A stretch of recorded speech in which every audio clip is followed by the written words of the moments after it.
Okay, I'd like to call the meeting, PZA meeting to order today for Wednesday, June 16th. Get a roll call, please. Get a roll call. Get a roll call, please. Sorry. Mr. Featherling? Here. Mr. Miller? Here. Mr. Tholen? Mr. Payton? Ms. Peters? Present. Mr. Fairfield? Present. Mr. Snipes?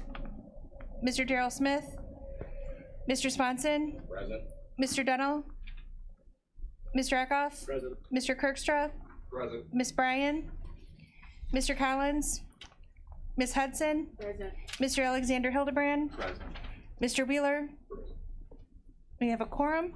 Okay, thank you. We have a public comment we're going to start with today. We had a Zoom thing, but I thought I saw Kimberly here. Was she here? She's there. Oh, I thought you were back there. I know you're going. Okay, good. Okay, we have some public comment first. I'm going to go with Mr. St. Aubin first. And step right up over there to the microphone on the side there. I got it turned on for you. Okay. Please state your name and give your address and let everybody know where you're from and everything. Greg St. Aubin, 483 West Division Street in Manteno. I'm here today as a representative of Manteno Township, but I'm going to speak for the township. However, we do have the road commissioner here if you'd like to make further comments. We were notified 1 week ago yesterday that there was supposed to be a zoning meeting in regards to changing industrial part of Illinois Diversitech to multifamily residence. So we've had very little time to prepare for what we've done. The ZBA also had a meeting on Monday night in which they did approve, and I understand as a member of government that your initial committees are important for fact finding, so I understand that, but it was not a unanimous vote. It was, the vote was 4-2 in favor of the zoning change. Illinois Diversitech was put into place, and this full county board accepted the plan, the master plan for Illinois Diversitech back in 1996. Illinois Diversitech was supposed to be single family and industrial complex. Manteno Township had to take over all the roads within that area. The residents of Illinois Diversitech campus have no representation within the village. Their only representation is through the county and whatever township services that we can provide for them. They have asked for a zoning change for the the administrative building formerly owned by Homestar Bank, now owned by Midland Bank, to a 28-unit apartment building. We don't believe that the zoning board, we do not believe that the petitioner met the burden of proof with high-density residents. First of all, it is against the master plan of Illinois Diversitech to have multifamily dwellings in there. As a member of the township and speaking for the road commissioner, we have had countless numbers of complaints. The residents out there have no one to go to except for Manteno Township and the county. Any number of complaints as far as snow removal and why the streets were not taken care of in time. We recognize that the streets out there are not legal. They were never meant to hold as many residents. It was originally meant to hold employees. So none of the streets out there at Illinois Diversitech are of legal width. There's really no place to park in that area. So we are inundated continually with people who are concerned about the roadways out there. Secondly, when Illinois Diversitech campus was built into single-family homes, many of the builders out there had promised the residents they would put homeowners associations in. There are several complexes out there that are single-family homes, but they were built with a single driveway, which means they're private property, and the township has no authority to plow those driveways. We get many, many calls of why we can't get out of our driveway, and we have to inform them that unfortunately, because there's no homeowners association, no one taking care of the parking lots out there because they're all privately owned, that they really have no services. So we've been inundated with complaints with residents out there. By adding 28 apartments and adding, let's say, assuming everyone has 2 cars, adding that many cars out into that area, The parking lot suggested only holds 18 cars. We were only informed, I believe, by the zoning board because they are encroaching on Manteno Township Park property, and they would need our approval of the board in order to go forward so that we could sell our park property, which according to a straw poll will not pass our board. We are concerned. There's there are industries out there that have been not minding speed limits. We've been called by the sheriff many times. The sheriff has gone out there, taken radar. The residents out there, when we see people going 60 and 70 miles an hour on those small streets, they have complained, rightly so. There's nothing we could do about it. Every time there's a complaint about speed, we have to say to call the sheriff. Obviously, the sheriff's department is busy. They can't have an officer out there at all times. We believe that the zoning that has been asked for is not only against the Illinois Diverse Tech's original charter, but is also does not meet the zoning. We believe it does not meet the density requirements that the zoning board approved. With that in mind, Mr. Commissioner, would you like to say anything? No, I think you pretty well covered it. Thanks Okay. very much. Thank you.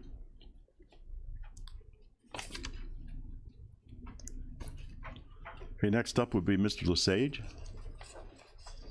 We're here just as, on behalf, I'm Chris Bull. You have to go to the microphone, sir. Sorry. I have a request for public comment, so that's what I go by. So step on up there. Christopher Bolin, I represent Mr. Lesage. He's one of the, Sorry. I'll get it right eventually. It's on, but you just have Okay. to, there you go. All right. I'm Christopher Bolin. I represent Mr. Lesage and St. George Ag. We are the petitioner in one of the zoning board cases before you today. Unless you have questions, that's what we're here for. We don't need to make any public comment. Okay, thank you. Thank you. Okay, Dave, Mr. Barron? You have the mic? Thank you. Thank you, Mr. Chairman. My name is Dave Barron. I am an attorney for Duncan Homes, who is the applicant on the residential reconversion rezoning request related to the property at Diversitech. As you read through the materials, you'll be informed that this is the former headquarters of the Manteno State Hospital. Then it became the headquarters, the administration building for Midland Bank, and prior to that it was Homestar. When Midland purchased Homestar, it became unused. It became a vacant property in 2019. It has not been used since that point. We have spoken with the broker for Midland States Bank. My client's contract to purchase the property is the only contract that has been presented for that property in the last 2 years. It does speak to the level of demand for this type of structure. As you can see from the report that has been presented to you, this is a beautiful, historic, architecturally significant property. It is one that my client, Duncan Homes, is a developer. They would be seeking to have landmark status granted for this property. Not only does that ensure that certain architectural features are maintained, it also opens up a number of historic tax credits to allow for the redevelopment of this type of property. We did have the privilege of meeting with Manteno Township representatives prior to the ZBA hearing. Did hear a number of their concerns. We do think that we have addressed them. In particular, parking. What was mentioned a minute ago, there are currently 29 spots located on the properties that would be purchased by Duncan Homes. What we would be purchasing as well as a lot to the south that includes a large amount of room for additional parking spots to be put in as needed to comply with county requirements for multi-unit parking. We also have presented a declaration and covenants that would be recorded, thereby allowing for off-site parking in compliance with the county code. Also, with respect to parking, we intend to make certain amenities that would make those parking spots more attractive, assigned parking, covered parking, so that people are not utilizing the parking on the public way, but they are able to actually use the parking that's been assigned to them. So we don't believe that parking would be an issue. One of the conditions that was made by the ZBA is that we would add a crosswalk so that it would alleviate any pedestrian congestion problems and signage to make those a safe corner.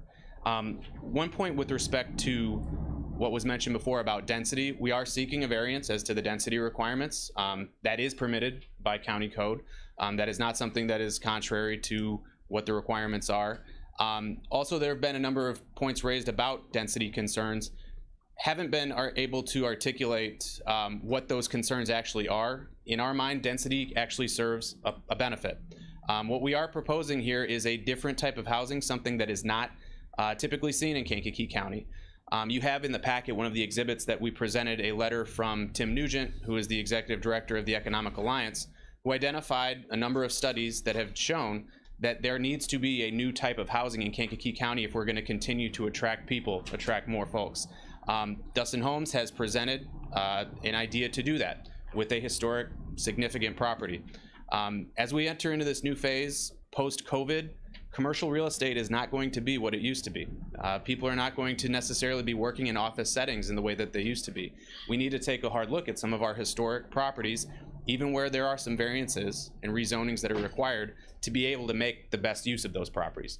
We believe that we put together a plan to do that, and that's what these rezoning attempt to do at the Property and Diversity Act. Thank you. Okay, thanks. Okay. Okay, we got all three. Okay, next up will be approval of minutes from May 19th. We all released them in the emails. Anyone have any questions, additions, or deletions that need to take place? If not, I'll entertain a motion to approve. Ms. Peters, second by, Kimberly Hudson. All in favor, say aye. Aye. Nobody on Zoom, we're good. Okay. We have the building report up next. I'd like to entertain a motion to approve Dell's building report, and we'll get a first and second. Okay, Colton, your second. Ray, first and second. Okay, Dell. You should have the building report for May 2021 in your packet. We issued 99 building permits in May. 2 of those were new houses. 3 of those were industrial. Brought in total revenue of $59,768. That is up substantially from May 2020. We issued 98 permits and had revenue of $24,169. Anybody have any questions for Dell? Okay, barring none, all in favor say aye. Aye. Motion approved, thank you. Right, Kelly, it's all good, right? Okay. All opposed? None, okay, thanks. Okay, next up we have planning. We have ZBA case 21-03, request for a rezoning from I-2 General Industrial District and R2 High Density Residential District. Special use permit number 6 and 5 variance, lot size, density, maximum, floor area ratio, front setback, and building height on a parcel generally situated in section 26 of Manteno Township. The petitioners are Midland State Bank, property owner, and Duncan Homes, Inc. applicant. Okay, everybody received this information on the emails. Anybody have any questions or any discussion to take place on this? Janice, anything? No? Shouldn't you take a motion? Pardon? Don't you need a motion? Can Dell show us any of the That's what we're gonna do next, but 16, where'd it go? top left? Top left, no, sorry. Okay, Del, you wanna give us a rundown here of what we got real quick? And then we can ask some questions afterwards? All right. Should you have a motion on the floor? No. No. All right, let me get started here. If you see on the screen there, the area outlined in red is the former administration building for the Illinois State Hospital, which is now the Illinois Diversitech campus. The area outlined in blue is another lot that is utilized for parking. Dustin Homes Incorporated would like to purchase these properties and convert the administration building in the red outline into a 28-unit apartment building, possibly with a gym in it and some common rooms. In order to do that, they are requesting rezoning from I-2 General Industrial. The entire Diversitech campus is zoned I-2 General Industrial with a planned unit development attached to it. So they'd like to rezone it from the I-2 to R2, which is high density residential. They're also asking for a special use permit for multifamily, which is a special use permit under the I-2 district. And they are asking for 5 variances, mainly because the building is existing and does not meet current requirements. The variances are lot size, density maximum, floor to area ratio, front setback, and building height. They would like to build 28 apartment units within that property. It does have some parking on the property. I don't know the exact count, somewhere probably around 10 spaces. And then there's a parking area across the street. Based on our code, depending on the size of the apartments, if they're 800 square feet or larger, 2 spaces per apartment is required. If it's 800 feet or less, it is 1.5 parking spaces. Either way, I believe they would have to add some parking to that southern lot to meet the requirements. Zoning board did hear this on Monday night. They voted 4-2 to recommend approval, and they also added the condition that the developer at their expense would install a crosswalk on Tech Drive South between the apartment building and the parking area. That's all set, though? Yeah, I think we go with questions after that. Anybody have any questions about this? Yes. Right. Will these be Mr. Perpule. purchase? Will these be rental or purchase? That was never stated, other than they would be apartments. Okay. They never talked about condominiums, so I believe it would have to be condoed out. I in do order not to know if it, sell I would them out. assume rentals. Yeah. Anybody else? Okay. Is the petitioner present to answer these questions? Number 12, Andy. Is it? Is the petitioner present to answer these questions? I believe their attorney is here. Mr. Barron. This is still evidence finding at this point, correct, Al? As a clarification, I think it'll be okay here. Yeah. Thank you. Okay. Ms. Peters. I believe I heard something about a park maybe being used for parking. Is there a current park there designated? And is that part of the blue area? Let me address that. Let's Mr. Barron answer the previous question Okay. first. Sorry. Okay. Thank you, Mr. Chairman. The intention would for these to be rentals, apartment rentals. We did present testimony at the ZBA from Mr. Coy, who is the president, the owner of Duncan Homes, who is here today as well. The estimated range would be slightly above market rate. It would be between $1,300 and $1,700, depending on whether it is a single one bedroom or a 1 bedroom plus loft. The intention is to add a number of amenities that make those particular types of apartment worthwhile, and we think that there are demand and studies that demonstrate that that need is present. Okay. Does anyone have any questions for Mr. Barron? Ms. Peters? Thank you, Mr. Chairman. What are the sizes of the apartments? Because he talked about 800 square feet requiring 2 parking places. So what's the She's on. kind of breakdown on the sizes? So we do not have a specific designation yet as to what the particular sizes of the various units. Obviously, the 1 bedrooms would be a bit smaller than the 1 bedrooms plus lofts. The 1 bedroom plus lofts are going to be on the first floor where there is a 17-foot ceiling. That's primarily where those would be located, but I do not have exact specifications as to room sizes at this point. Thank you, Mr. Barron. I'd like to, Delbert was at Mr. Skimmerhorn was at the meeting and understood the questions that were asked there. Some of these were asked at the same time. Does anyone else have any Just wanted to, questions for Del? you had Ms. Peters. Mr. Kirkstone?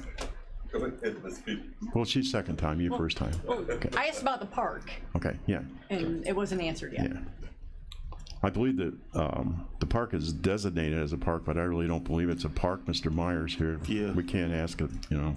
If you look to the left and the right of that red square, that is the land between Tech Drive North and Tech Drive South is, I believe, owned by Manteno Township, and it is utilized as parkland.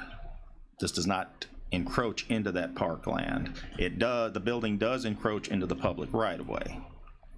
That's another issue, though, between the property owner and Manteno Township, who owns the right-of-way, and not really a zoning issue. but it does encroach into the right-of-way, but not into the park. Okay. Anyone else have any questions? Okay, Mr. Kirkstra. With the development that they've had out so far, and some of the statements that are made so far, is there a homeowners association that has been developed for the area out there, for the residents that are out there now and owners? No, we have to stick with. There's nothing. I mean, with the problems that the township is having there, and was it developed for that purpose to have a homeownership association? That I'm not aware of. All right. I cannot speak that all the different developments have homeowners associations or not. I do know some of them do not. Yeah. Yes. Okay, I can't speak for all of them. I do know that, I think it's Oak Terrace is one in particular that was supposed to create a homeowners association, and then that never occurred, I think because the developer went bankrupt. Right. And Morning. so with this new development, that may be one of the concerns that they have out there. Will this be a homeownership? It's not a subdivision, so therefore there's nothing to trigger a homeowners association. This is one single lot. Typically, homeowners associations are within a subdivision. In fact, our new subdivision ordinance that was written in 2008 requires a homeowners association now. Most of those all of those were created prior to that. But this is not a subdivision, so therefore it's a single ownership piece of property. So there would, I can't think of a reason why a homeowners association would be necessary there or be required. It would all be under the control of one entity. One end. Okay. Okay. So Del, my questions are limited, and so I have a couple. Andy, do you have anything else? Mr. Wheeler, have anything else? Okay. I have a couple questions here. You're going to have, I don't know how many you're going to put on the second floor or how many are on the first floor, but you have an elevator there, been in it. It's like about the size of ours, I believe. I'm not sure. I'm just aware of that people are going to want to go up and down an elevator, whether they can become ADA compliant. The other thing I'm concerned with is the parking. They tell us it's 2.2 cars per house usually. That's the number I was always given. And then I was also told that every house, every single family residence or area has 9 movements per day per vehicle. So if we have 48 vehicles times 9 is roughly what, 360 cars a day shooting in and out of there. The way it is right now, when the bank was there, people would fly out to go out to the west because nobody ever went to the east to leave it because Mantino was that way. Everything is that way. They go to Boudreaux, I believe, is that the name of the street there? And they'll shoot over and they can use the new interchange, but they're not going to go that way if they're going north. So they're going to go through Mantino. Yeah. So I have several concerns here, but if the board has any other questions, I entertain them. So I entertain a motion here. I'd like to, yes, Mr. Wheeler.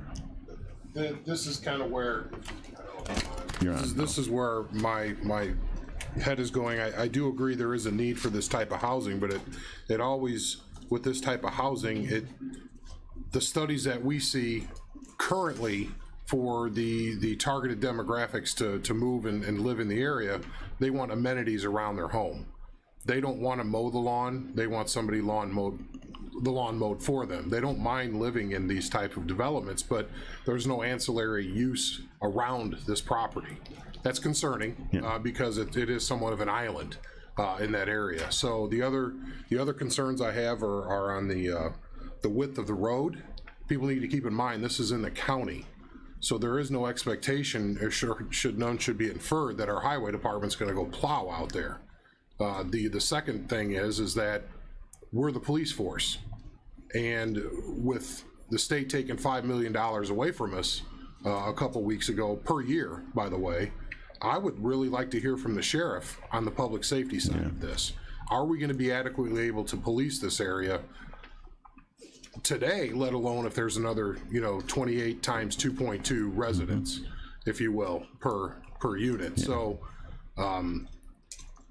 my suggestion would be to table it until we get some type of a discussion with the sheriff and input from law enforcement, and any other types of things that are surrounding, the actual width of the road is concerning as well, because if people park on the road, I'd love to see a letter from the park district saying that they've agreed to convey the land pending a sale, because right now I don't necessarily think that is going to be the case. Then we don't have the parking capabilities as mentioned in here. So for the reasons of C on the list here, and also I had noted, sorry, it's the way this is unfolds backwards. E, I'd love to hear from the sheriff on this. Yeah. Okay. That's just my own opinion. I won't make the motion. I'll let the committee go the way. I believe it would be appropriate to send it back to zoning board, because if the sheriff wants to submit any information, that would be testimony. So it should go back to the zoning board rather than be tabled here. So I and Ms. Peters? I would make that motion to send it back to the Okay. zoning board of appeals. Mr. Snipes, you have a question or a second? I just have a question before they did this. The zoning board of appeals approved this, and it's my understanding that when they did that any objectors had the opportunity to come to this particular meeting to discuss the ill wills or the pros and cons if they so chose. And so I believe that the reason that we put these boards in place from time to is to kind of thrash out all of that before it gets to the board. So at this point, if there's any additional concerns, if the board so choose, they can approve with the recommendation that it is reviewed by the state's attorney or the sheriff as far as any of our specific concerns. But at some point, we should have engaged prior to it getting to the board, and once the zoning board of appeals have basically stated 4-2 that they wanted to approve, I don't see why we could stand in the way, other than because from what I'm hearing, it's not a lot of major things. It's just some minor concerns. Okay. Okay, we have a motion on the floor first. I'd like to get it taken care of. Okay, Mr. Kirkstra, you like to second that motion? Is this motion, is this second for the motion to have it taken back to the zoning committee and Yes, sir. have some of these smaller problems rehashed? Yes. Yes, because I think this is a very good project and could be very beneficial to our to the community there. I know I've been out there several times. So I think we have some problems here, some issues that we need to have hashed out before so I would approve that. I would second that motion.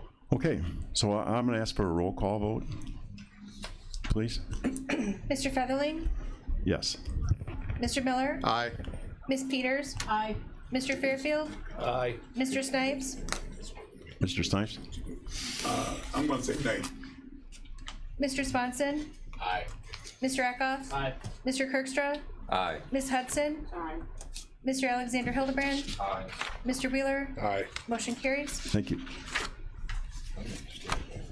Okay, next up, we have ZBA case 21-04 as a request for rezoning the A1 Agricultural District to I2 General Industrial District on a parcel generally situated in section 35 of Manteno Township. The petitioners are Ed Lesage, property owner, and St. George Ag Service applicant.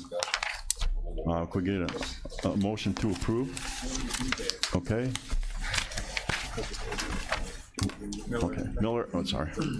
Miller, Mr. Swanson, second. Okay. Okay, Dell, you'd like to go over this one with us? Oh, I forgot. No, right there. I wasn't looking, I was thinking of something else. Ready? Yes, go ahead, Dell. All right. Mr. Lesage and St. George Ag Service owns the property just to the left of the parcel are highlighted in red on the screen, where they operate a truck trailer storage business. That property is zoned I2 and has been for since 1999. He would like to expand his business into the 20-acre parcel outlined in red and utilize 10 acres of that for additional trailer storage. That is zoned A1 agriculture, as is most of the land around it. I think all of the land around it. Access to the new storage lot would be through the existing access on the adjoining parcel. To accomplish this, the 20 acres highlighted in red would need to be rezoned to I2 general industrial, just like the existing yard. Had a public hearing on this Monday night. Mr. Meyer, the Manteno Township Road Commissioner, stated that there are already a lot of trucks on 3000 East Road and was not sure that it could handle too many more. He stated that it was overlaid 2 years ago and is already in need of repair. Mr. Lesage responded to that comment by saying that he did not feel the truck traffic would increase because they are currently utilizing other storage lots in the area that they are leasing, and that this would just consolidate them here. So the number of trucks on the road would be about the same, but they would be concentrated a little more in this area. Mr. Larry Blanchett, the Drainage District Commissioner, stated he had concerns. Apparently there is a 10-inch tile running through the 20-acre parcel, and he would like to have the tile moved or rerouted around the truck storage area. Mr. Lesage that said that he would work with the district. Zoning Board of Appeals made a recommendation to approve the rezoning with a vote of 6-0. Okay. Okay, anyone have any questions about this case? Ms. Peters?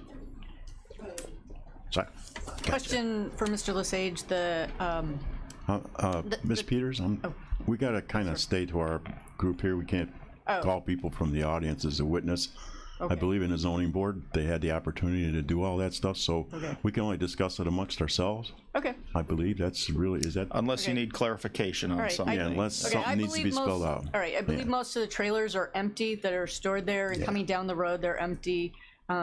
Yes, semis are detrimental to roads, but usually because of the weight that they're carrying, and these are empty trailers. So I just wanted to clarify that. That's my assumption, so that's why. Okay, thank you. Anyone else?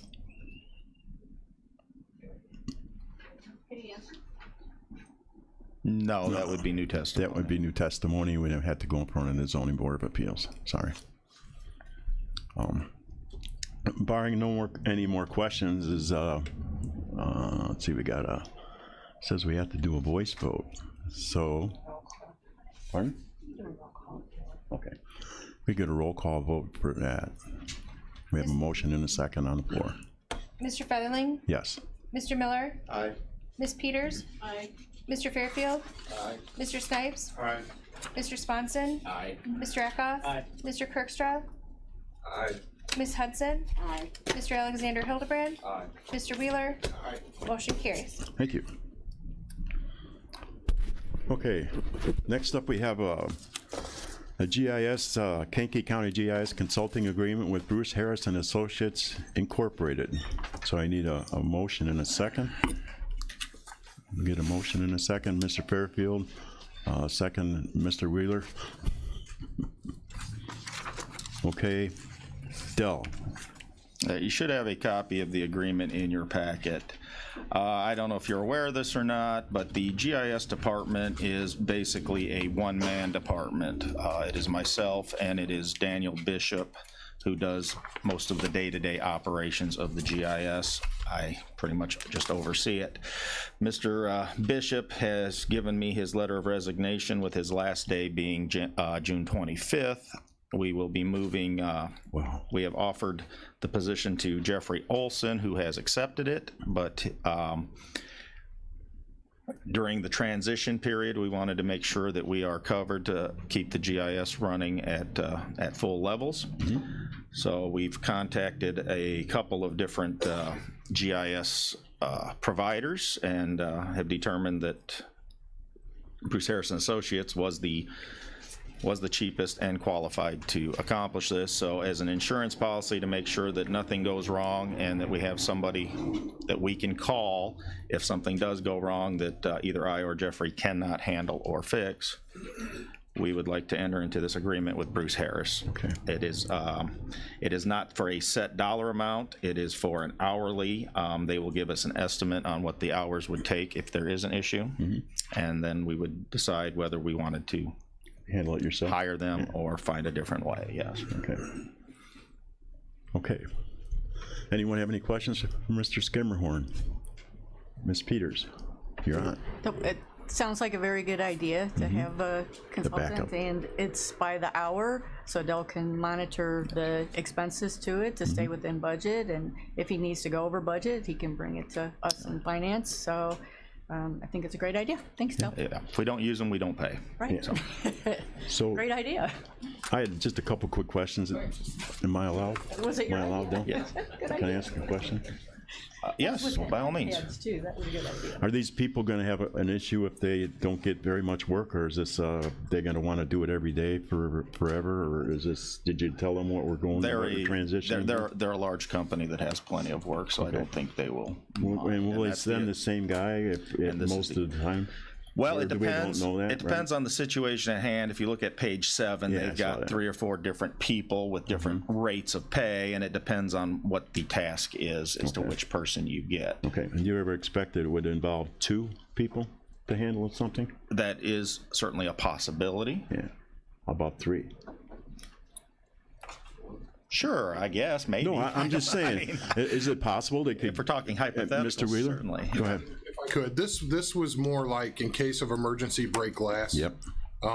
Because as we get up to speed and people fully learn the architecture and how to maintain all of that ourselves, things that Daniel had really almost coming into the job in a way. He had a lot of knowledge coming in, but hone those skills here. It's the same thing. We got to give Jeff an opportunity to get up to speed. And so if something crashes or if there's a major overhaul needed, then we've got someone to do it. But Jeff already has experience working with GIS because of his transportation role. Okay. It's not to the level of Daniel, but he'll get there. Okay. That's the whole thought. Okay. And they'll be sending qualified people, I'm sure. I read through this, Dell. Looks like you got it pretty much covered. They are highly qualified. In fact, this firm is the ones who actually built our GIS in the beginning. Okay. Good deal. Okay, we have a first. Oh, Mr. Snipes, go ahead, Robert. So, is in your professional opinion, this is this organization is the most kind of cost efficient given the needs of the GIS department? They are very qualified, yes. They've been around for quite a while. Okay. Okay, we had a motion and a second on the floor. I'm going to ask for a roll call because we're spending money technically here, I guess. Is that right, Andy? Yeah, okay, thank you. Mr. Featherling? Yes. Mr. Miller? Aye. Ms. Peters? Aye. Mr. Fairfield? Aye. Mr. Snipes? Aye. Mr. Swanson? Aye. Mr. Eckhoff? Mr. Kirkstrop? Aye. Ms. Hudson? Aye. Mr. Alexander Hildebrand? Aye. Mr. Wheeler? Aye. Motion carries. Thank you. Okay, next up we have the transportation update, rural transit Title VI plan update. I believe Mr. Wilson is here to give us a little rundown here. Thank you, Mr. Chairman. I'm going to start with, so in the request what I typically get from the chairman, hello? All right. You're back. The switch was straight up. It wasn't switched all the way. Go ahead. You're on. Sure. So we're just going to hold it up in the air. There we go. There you go. So this is the Civil Rights Act of 1964. Title VI is the anti-discrimination portion of this. And this has been now in front of this committee, I think, 4 times, and we've been back and forth on this a couple times. My most recent was bringing to you through our biannual IDOT review that show bus policies and postings should be limited to the Title VI components as far as our, what we're saying we would not discriminate against. They wanted us to remove that and say we just don't discriminate at all. Now we have in our current Title VI policy that we don't discriminate against age, race, religion, national origin, sex. They just want it to be 3 items. So So the current flavor of the week is to just have these 3 pieces in, and this is what Title VI is defined as. And so I was talking through this with Jeff a couple days ago. IDOT approved the previous policy in 2019. We're now into the 2021 policy. So at the staff level, we're going to be making the changes requested by IDOT. We're going to be updating things and posting to our website. I will furnish you a copy of the updated policy, but essentially what we did was we removed 3 words from our policy to make it compliant with the current request of IDOT. And this is kind of ever evolving depending on who's at the helm, but it does feel like we do a little bit more of this maybe than we should. I fundamentally, for us, for our drivers, whatever vendor we're utilizing, we do not discriminate against anybody for anything. I mean, and that's just how we operate. But currently under this plan that is adopted by the county, we are going to be listing those 3 items that we do not discriminate against, and that'll be all that will be listed in our Title VI plan. So we're making the update as requested by our funding agency, which is what you typically do. But I feel like I'm here a lot talking about this, and I want you to know that I'm not crazy, well, I'm not completely crazy.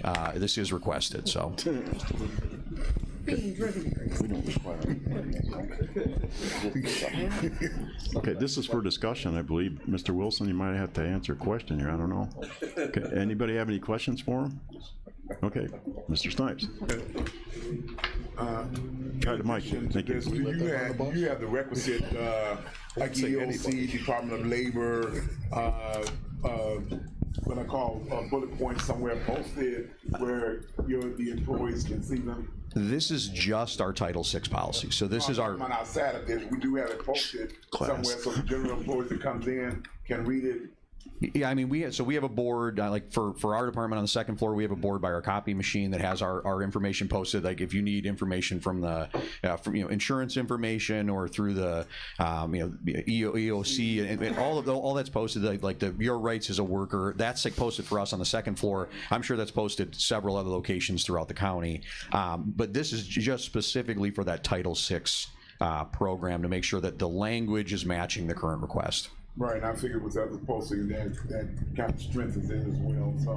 Well, and that, but to your point, Mr. Snipes, that's what we thought, and we're being told, no, pull that information out. We just want these. I mean, ideally, we would have like a whole list of things we wouldn't discriminate against, and they're saying no, just these 3 items.